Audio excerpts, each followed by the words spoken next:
Jacek Zwoźniak.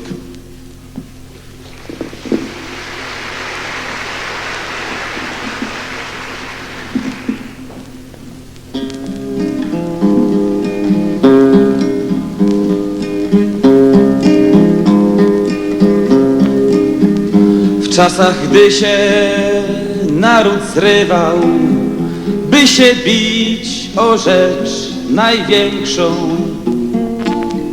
ktoś próbował opisywać pannę w klasie najpiękniejszą, że jest piękna jak Dantego Beatrycze. Wszystko to nad marnościami marność, bo najpiękniejsza w klasie robotniczej jest Solidarność.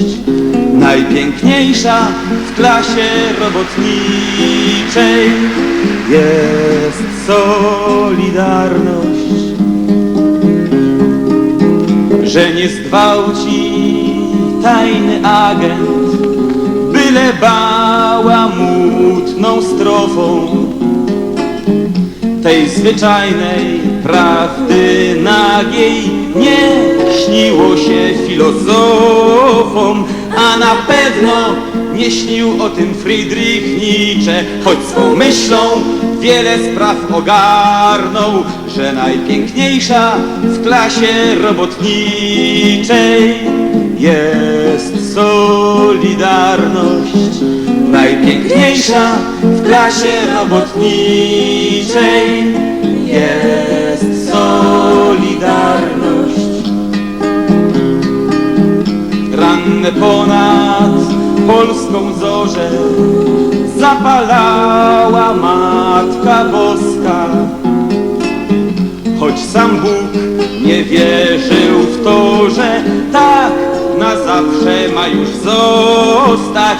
Trzeba śpiewać o tym nam i trzeba krzyczeć, i nie pójdzie ten nasz trud na darmo, bo najpiękniejsza w klasie robotniczej jest Solidarność.